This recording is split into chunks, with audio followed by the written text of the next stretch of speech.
Vamos então entender na prática o funcionamento do algoritmo de Peterson. Para esse fim, vamos executar em papel e caneta o algoritmo de Peterson nessa topologia apresentada. Então, vamos entender o algoritmo inicialmente do ponto de vista do nó zero. Então, esse nó, como primeiro passo do algoritmo de Peterson, ele justamente vai enviar o seu alias para o seu vizinho imediato, que é o nó 2. Então, aqui o nó 2, no seu buffer, terá justamente a mensagem 0. Por sua vez, o nó 0 ele ficará bloqueado à espera do alias do seu predecessor, que é o nó 5. Mas isso só vai ocorrer justamente quando o nó 5 iniciar a execução do seu algoritmo. Então, quando o nó 5 iniciar, como primeira instrução, ele vai enviar o seu alias para o nó 0, por ser o vizinho imediato. Vejam como o nó 0 ele ficou bloqueado à espera dessa mensagem. Então, nós temos aqui uma comunicação síncrona. Então, a partir daqui, o nó 5 ele pode começar a ficar bloqueado à espera do alias do seu predecessor, que é o nó 7. Por sua vez, reparem que as execuções em cada nó são independentes. Então, o nó 0, ao receber, ele pode dar prosseguimento. Da mesma forma que o nó 2, ele vai iniciar a sua execução e vai enviar o seu alias para o nó 1.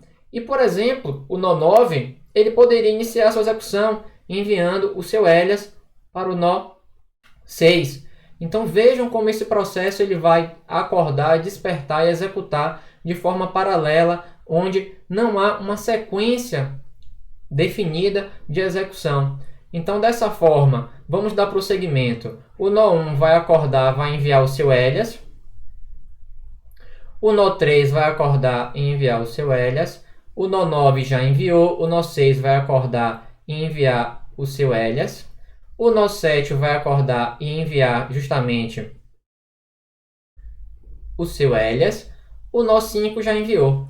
Daí em diante, o que é que vai acontecer? Todos esses nós, em algum momento, vão justamente ficar bloqueados à espera. Ao receber os alias dos seus predecessores, eles vão dar continuidade. Especificamente, no nó 0, que é o nosso nó de estudo, ele vai verificar que o seu alias é diferente do seu predecessor. Então, ele não pode justamente se declarar como líder.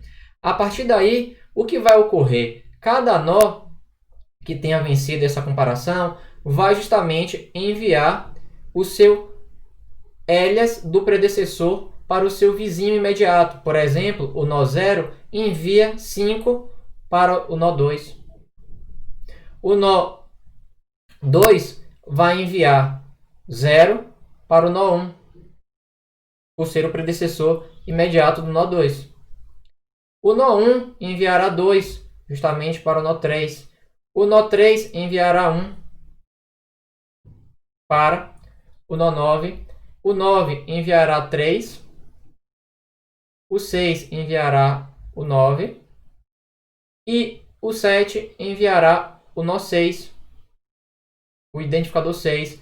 E, por fim, o 5 enviará o 7. Então, vejamos que, dessa forma, todos os nós agora eles possuem o seu identificador do seu predecessor e o identificador do predecessor do predecessor. Então, agora nós podemos fazer a comparação, que justamente visa verificar se o alias do seu predecessor é maior do que o próprio alias e o alias do predecessor do predecessor. Então, o nó 0 ele vai se perguntar: 5 é maior do que 0 e 7? Não. Então, justamente, o nó 0 ele vai sair da disputa. O nó 2 vai perguntar: 0 é maior do que 2 e 5? Não. Então, ele sairá da disputa. O nó 5 vai perguntar: 7 é maior do que 5 e 6? Sim. A resposta é sim. Então, com isso, o nó 5 ele vai continuar na disputa. Porém, agora, ele justamente vai assumir o alias do seu predecessor, que no caso é o nó 7. Então aqui o 5 ele vai continuar na disputa, porém com um novo alias. Dando continuidade, o nó 7 ele vai questionar: 6 é maior do que 7 e 9? Não, então ele sairá da disputa. O nó 6 vai perguntar: 9 é maior do que 3 e 6? Sim. Então esse nó, justamente, ele vai continuar no páreo com um novo identificador, que no caso é 9. O nó 9, ele vai verificar que 3 é maior do que 9 e 1? Não, então ele sai da disputa.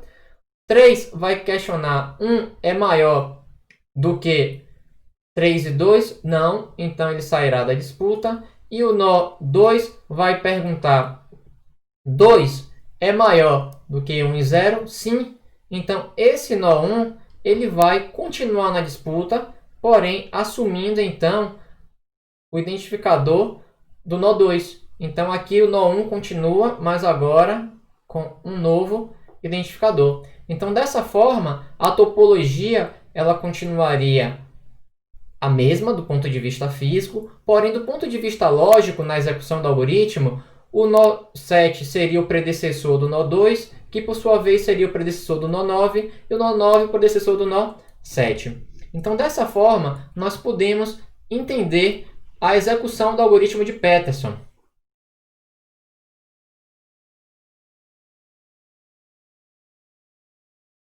Então, ao final do round 0, nós teremos essa configuração apresentada à direita, e ao final do round 1, o nó 5 justamente ele vai se tornar o líder.